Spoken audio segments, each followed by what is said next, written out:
우리가 16장을 이렇게 쭉 읽으면서 16장 오늘 읽은 본문 가운데 18절에서부터 20절까지는 교회를 그저 베드로의 신앙 고백 위에 세우겠다, 그렇게 주님께서 약속하시면서, 그리고 베드로에게, 다시 말하면 교회에게 천국의 열쇠를 주는 일종의 거룩한 교회론이라고 그렇게 우리가 얘기할 수도 있을 것입니다.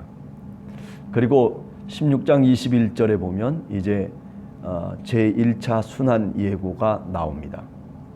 그리고 22절에 보면 그 순환 예고에 대해서 베드로가 예수님을 붙잡고 항변하는 그런 장면이 이제 나오게 되고, 그리고 23절에 보면 예수님께서 그 베드로의 항변하는 그 장면 속에서 예수님이 베드로를 질책하시죠.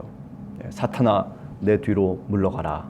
네가 나를 넘어지게 하는 자다. 이렇게 아주 심한 질책을 베드로에게 하고 있습니다. 베드로에게 이런 질책을 하고 있는 것은 베드로 한 사람만의 이야기가 아니라 오늘 우리들에게 적용시키면 바로 교회를 향한 하나님의 질책이다, 주님의 질책이다라고도 그렇게 말씀드릴 수 있습니다.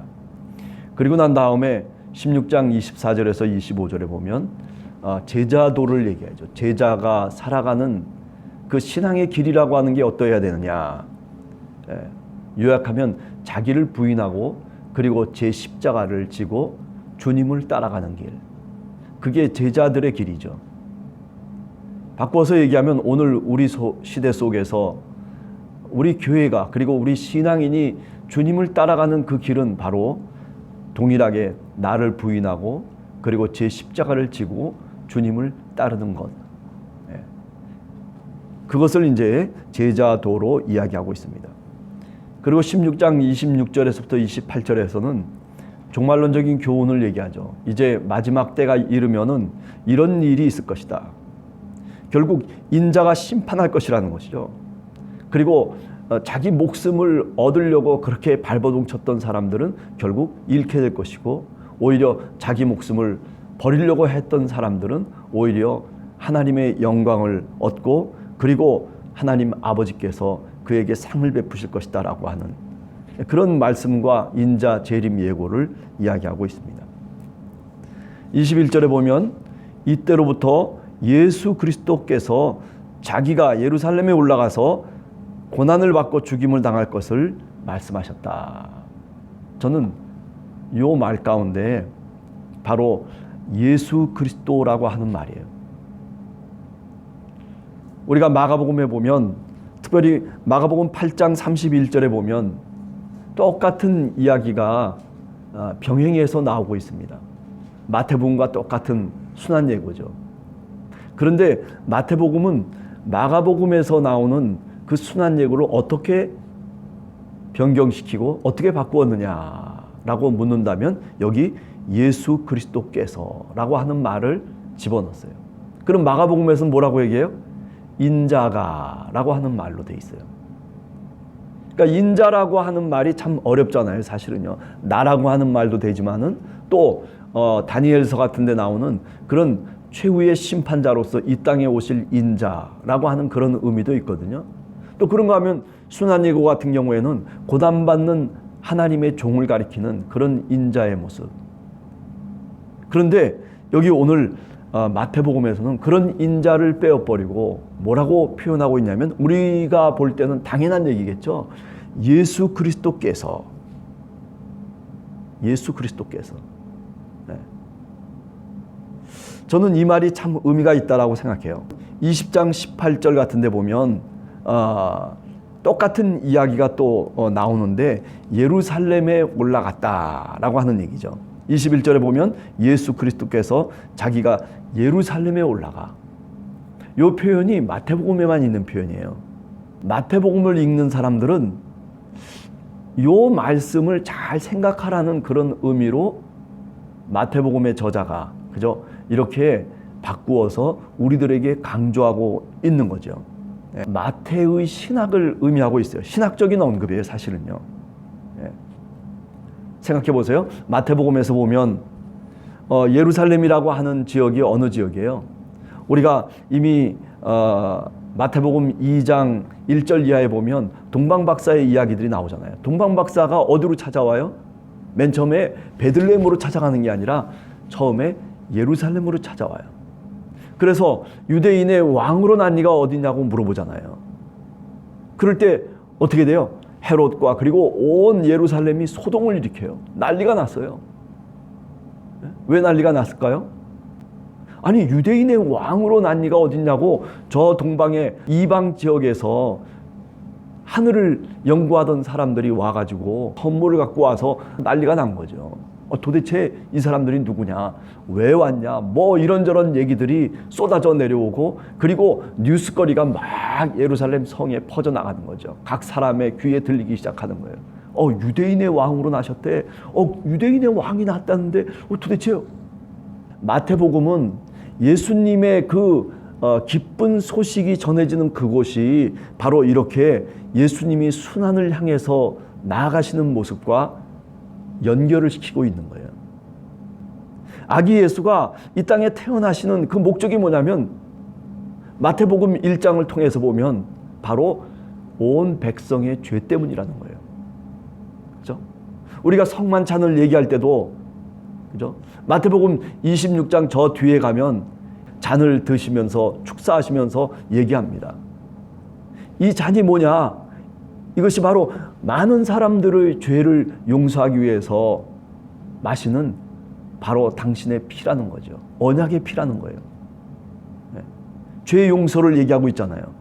그것처럼 예루살렘이라고 하는 이 말 속에는 바로 이와 같이 예수님의 기쁜 소식이 전해지고 있음에도 불구하고, 그런데 예수님은 죽어야만 되는, 그래서 예루살렘에서 결국 많은 이들이 소동을 일으켰던 그 사람들이 결국 예수님을 십자가에 못 박여 죽게 만드는 바로 그 장소가 어디냐면 이 예루살렘이라고 얘기할 수 있어요. 거룩한 성이라고 얘기하고, 그리고 그 예루살렘에 수많은 제사가 있고 그리고 예배가 있음에도 불구하고, 늘 드려지는 예배가 정말 하늘을 진동하고 있음에도 불구하고, 그러나 정말 진작 예수 그리스도께서 이 땅에 오셨을 때에는 바로 그 예루살렘 성이 주님의 소식을 거부하고 있고, 그리고 그 예루살렘 그 성이 바로 예수 그리스도를, 그 메시아를, 하나님의 아들을 십자가에 매달아 죽게 하는 바로 그 장소로 변하고 있다는 거죠. 11절을 읽어보면서 저 예루살렘에서 동방박사들이 찾아온 그 사건이 생각나야 돼요. 그게 마태복음을 읽는 사람들의 읽는 방법이에요. 예루살렘 성에서 있는 사람들은 이렇게 거부하고 있지만은, 그러나 저 동방의 박사들, 이방 세계 속에, 이것은 뭘 의미하는 것이냐면 바로 마태복음의 교회가 어디를 지향해야 되냐라면 유대인들만을 위한 복음이 아니라, 기쁜 소식이 아니라 저 이방 세계를 향해서 이 기쁜 소식을 들고 나가야 된다는 거죠. 예수님의 그 기쁜 소식을 먼저 듣고, 그리고 그들이 먼저 회개하고, 그리고 이 유대인들에게 오히려 그 기쁜 소식을 전하고 있는 역전되어진 구원사의, 구원의 역사의 흐름을 마태복음은 우리들한테 얘기하고 있는 거예요. 오히려 이방 사람들은 그 복음을 받아들이고 유대인들은 그 복음을 거절하죠. 그래서 수많은 예수님의 제자들이 십자가에 못 박아 죽게 되는 거예요. 오늘 여기 우리가 읽은 내용 속에 보면 순교의 신학이 나와요. 네. 그게 바로 제자도입니다. 우리가 16장 24절 같은 데를 읽어보면 뭐라고 얘기해요? 예수께서 제자들에게 이르시되 누구든지 나를 따르고든 자기를 부인하고 자기 십자가를 지고 나를 따르라, 이렇게 얘기하고 있거든요. 25절에 보면 뭐라고 해요? 누구든지 제 목숨을 구원하고자 하면 잃을 것이고 누구든지 나를 위하여 제 목숨을 잃으면 찾으리라. 뭐예요? 순교의 신학이에요. 이게 마가복음에 있는 내용이 아니에요. 소위 어록자료라고 얘기하는데, 그런데 이렇게 말하자면 예수님께서 순교의 신학을 얘기하고 있는 거예요. 예수님만 정말 이렇게 돌아가신 분이 아니라 예수님을 따라가는 제자들도 이렇게 순교의 길을 가야 된다는 거예요. 초대교회사를 보면 수많은 사람들이 원형극장에서 사자의 밥이 되기도 하고 불타 죽기도 하고, 그리고 심지어는 생사람을 관에 넣어가지고 톱으로 썰어서 죽이는 그런 엄청난 그런 고난과 핍박 속에서도 어떻게 했어요? 신앙을 지켰어요. 순교의 길을 갈 수 있던 거죠. 그 순교의 길을 갈 수 있었던 성경 구절이 바로 오늘 우리가 읽은 성경 구절이에요. 그러니까 이 구절을 우리가 쉽게 넘겨서는 안 되는 거예요. 이런 주님의 약속의 말씀이 힘이 되고, 그리고 죽음을 넘고 목숨을 잃어도 얻는다라고 하는 그런 믿음 속에서 그 고난을 당당하게 이겨나갔던 거죠. 그래서 교회가 교회될 수 있었던 거예요. 그런데 오늘 우리는 어떻습니까? 조금만 어려움을 당하고 조금만 환난을 당해도 우리는 그저 발버둥을 치면서 아우성을 치면서 그죠? 어찌할 바를 몰라서 방황하며 또는 신앙을 잃고 불신앙 가운데 빠질 때도 있는 그런 오늘의 교회의 모습, 오늘 우리 신앙인들의 모습을 우리가 한 번쯤은 반성해야 되겠다라고 하는 거죠. 오늘 새벽에 그렇습니다. 나는 어떤 신앙인인가? 이렇게 예수님이 말씀하시는 것처럼 이런 말씀의 약속을 정말 굳게 믿는 사람인가? 내 삶 속에서 어떤 고난이 오더라도 나는 그렇습니다. 예수 그리스도가 우리에게 약속하신 그 약속의 말씀을 믿고, 그리고 그 말씀대로 순종하면서 내가 내 길을 가겠습니다. 주님이 원하시는 그 길을 가겠습니다. 라고 그렇게 당당하게 오늘 또 기도할 수 있냐는 거죠. 그렇죠? 하나님이 우리들에게 신앙을 주셔서 오늘도 우리가 살아가는 세상 속에서, 어두운 세상 속에서 여러분이 빛이 될 수 있고, 여러분이 생명의 자리가 될 수 있고, 여러분 한 사람 한 사람이 기쁜 소식을 전하는 바로 동방박사가 될 수 있는 것이죠.